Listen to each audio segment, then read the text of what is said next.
Hoje então vamos ver o capítulo 19 do livro de Mateus. Esse livro ele começa com mais um deslocamento de Jesus, que ele saiu da Galileia e foi para a Judéia, do outro lado do Jordão, e é relatado que as multidões de novo o seguiam, andavam por trás dele, e então ele curou diversas pessoas ali.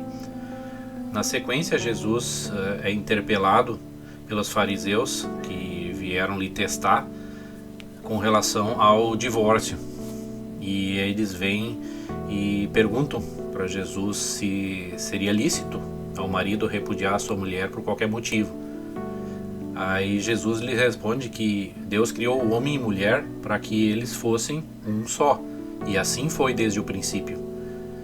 E aí então eles replicaram então como e por que motivo Moisés teria dado a liberdade de que se desse carta de divórcio e se repudiasse a mulher.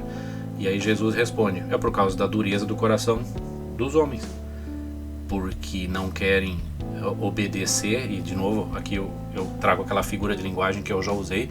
Eu considero a Bíblia um manual de instruções e não um manual de regras. Ele dá as instruções do que e como se deve fazer para que as coisas corram bem. E aí nós temos o livre-arbítrio para decidir. E essa questão aqui de casamento e divórcio, ela também se enquadra nisso. A Bíblia define como é que as coisas funcionariam bem. Agora, se o ser humano decide fazer algo diferente, ele vai ter consequências. Lembrando também que a questão do casamento, ela passa pela bênção de Deus, Então isso também é outra coisa. A teimosia no fato da escolha, por exemplo, da mistura do joio e do trigo, escolher uma pessoa que não seja adequada aos olhos de Deus, e aí depois as consequências também vêm. A própria destruição do casamento pode vir a partir disso, de pessoas que pensam diferente, uma puxa para um lado e outra puxa para o outro na questão de Deus. Então, voltando aqui, então Jesus replica a eles dizendo isso, que é por causa da dureza do coração dos homens é que Moisés permitiu então que se repudiasse a nova mulher como uma solução alternativa para que daí pudesse se resolver situações que foram mal administradas. E aí na sequência os discípulos postulam assim: então, mas então é melhor não casar. E aí Jesus responde que dando a entender que o casamento é algo que não é simples, não é para qualquer um. Não são todos que são aptos para tocar um casamento da forma como tem que ser tocado. E aí, de novo, por isso que, assim, na escolha de uma pessoa, isso tem que passar pelo crivo de Deus. Então, a recomendação que eu faço para que as coisas andem bem, antes de começar qualquer tipo de relacionamento, já pedir para que Deus siga à frente e que, se for da vontade dele, que tenha continuidade. Se não for da vontade dele, que ele logo já mude o coração de ambos para que nem evolua algo que esteja fadado a não dar certo. Eu acho que esse é o melhor caminho que pode se tomar para começar uma coisa que seja duradoura. Depois desse diálogo, trouxeram a Jesus algumas crianças com a intenção de que ele lhes impusesse as mãos e orasse por elas. E aí os discípulos meio que reclamaram disso, acharam que era um constrangimento, estavam importunando a Jesus. E aí Jesus lhes disse logo: não, deixem os pequeninos vir a mim, não os embaraceis, porque é deles o reino dos céus. De novo, ele já tinha falado a respeito da questão das crianças, pela ingenuidade, pela singeleza das crianças, que se nós conseguíssemos ser como as crianças, então nós teríamos o reino dos céus garantido. Então Jesus colocando isso como assim, aquela ingenuidade, aquela sinceridade que a criança tem na sua fase de criança, a gente deveria manter isso, e na verdade a gente acaba mudando e sendo completamente diferente. E aí Jesus então impôs as mãos sobre as crianças e abençoou-as e se retirou dali.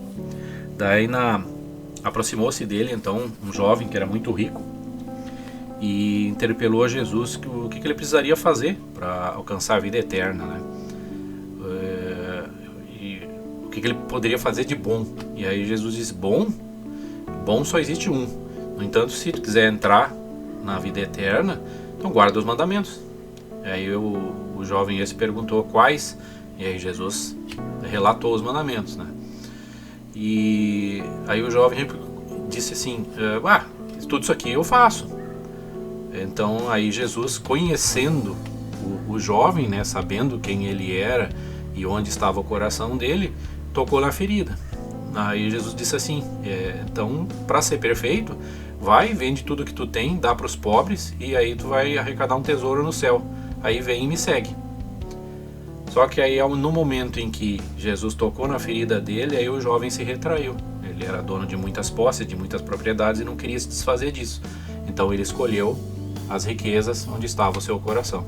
Então, mais um ensinamento que Jesus nos dá aqui com relação de onde está o nosso coração, né? Uma escolha nem era das mais complicadas dele aqui. Claro que não é uma escolha fácil, né? Tu simplesmente abandonar tudo que tu tem, vender e seguir a Jesus, que não tinha nem onde dormir. Mas o fim dos tempos reserva escolhas bem mais difíceis que essas. Então, se essa aqui nós julgamos uma escolha difícil de fazer, quanto mais o que ainda está por vir. E aí, na conversa com os discípulos, então Jesus esclarece o que tinha acontecido com relação ao jovem rico, né? E aí Jesus diz para eles que dificilmente um rico entrará no reino dos céus. Por quê? Porque os ricos costumam dar muito valor para o dinheiro que têm. Então, na hora da escolha entre Jesus e as suas riquezas, normalmente a balança pesa para o lado errado.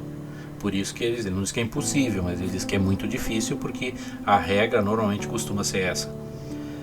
E aí ele ainda usa uma figura de linguagem, dizendo que era mais fácil se passar um camelo pelo furo de uma agulha do que um rico entrar no céu.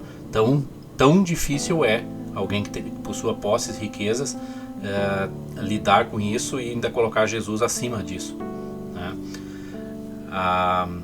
Aí os discípulos então se questionaram: mas então quem que pode ser salvo, né? Aí Jesus diz: não, para os homens isso é impossível, mas para Deus tudo é possível, né?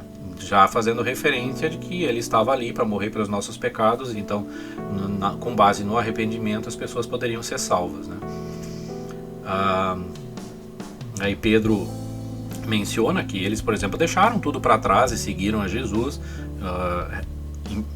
sugestão que Jesus tinha dado lá para o jovem rico, né? E lembrando que alguns eram pescadores, né? E a pesca não era uma atividade qualquer naquela época, era uma atividade muito nobre para a época. As pessoas eram ricas, eram donas de barcos e tal. Aí Jesus responde a eles que tudo bem, eles deixaram tudo para trás, então em verdade vos digo que vós, os que me seguistes, quando na regeneração o Filho do Homem se assentar ao trono da glória, também vos assentareis em tronos para julgar as 12 tribos de Israel. Então, quer dizer, Jesus já estava dando aos discípulos aí a condição da vida eterna, né? Mesmo eles sabendo que um os trairia, mas continuariam sendo 12, né? A gente vai ver mais adiante que depois da traição de Judas, em que ele se enforcou e tal, mais adiante foi escolhido pelos discípulos remanescentes o 12º que o substituiu. Então continuam sendo os 12, né?